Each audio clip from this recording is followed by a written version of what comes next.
ನನ್ನ ಕೈಲೇ ಮಾತು ಬಂದಿದ್ದೀಯಾ ನೋಡಿ, ಮಾತು ಬಂದಿದೆ ಅಂತ ಇದೇ ಕೈಲಿ. ಯಾವತ್ತು ದೇವರಾಸ ಜೊತೆಗೆ ಜನ್ನ ಸೇರ್ಬೇಕಂತೆ, ಆಗ ಶ್ರೇಷ್ಠ. ಮಗು ಮಾತಾಡುತ್ತೆ ಅಂದರೆ ಎಷ್ಟು ಪುಣ್ಯವಂತರಲ್ವಾ? ಮಾಮ ಮಾಮ ಅನ್ನು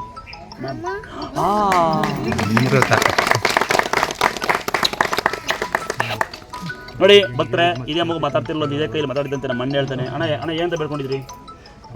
ಇನ್ನೊಂದ್ಸರಿ ಬರ್ತೀವಿ ಸನ್ನಿಧಾನಕ್ಕೆ ಅಂತ. ಮಾತು ಮುಂಚೆ ಬರ್ತಿರ್ಲಣ್ಣ? ಮಾತು ಬರ್ತಿರಲ್ಲ ಗುರುಗಳೇ, ನೀವೇನೇ ಇದು ಮಾಡಿ ಓದಿದ್ರಿ ಕಿವಿಲಿ ಓದಿದ್ದ ಇನ್ನೊಂದ್ಸರಿ ಓದೋಣ.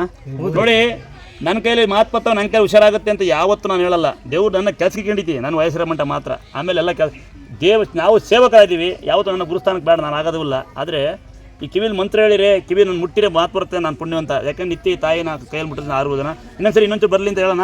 ಜನ ಎಲ್ಲ ಬಂದು ನಮಸ್ಕಾರ ಮಾಡೋಣ, ಹಂಗೆ ಅಣ್ಣ ಅಣ್ಣ ಅಂತ ನೋಡೋನು. ಅದಕ್ಕಿಂತ ಬೇಕಾ ಪ್ರೀತಿ? ಇನ್ನೊಂದ್ಸರಿ ಪಾಪ ಹುಷಾರಾಗಲ್ಲ ಅಲ್ವಾ? ನೋಡಿ, ಮಾಮ ಅಂದ್ಬಿಟ್ಲು ನನ್ನ. ತಗೋಣ, ಪೂರ್ತಿ ಮಾತಾಡುತ್ತೆ, ಹೇಳಿದ್ ಮಾಡು. ನಂತರ ಹಾಕ್ಬಿಡ್ಲ? ಅಂತರ ತೆಗಿಬಾರ್ದಪ್ಪ. ಇಲ್ಲ, ಯಾಕೆಂದರೆ ಸುಮ್ಮನೆ ಅಂತರ ಮಾಡಿ ಕಟ್ಟಿ ಸುಮ್ಮನೆ ದುಡ್ಡು ಮಾಡಂಗಿದ್ರೆ ಕೋಟಿ ಮಾಡಿ ಬಿಸಾಕ್ಬಿಡ್ಬಾಯ್ತು.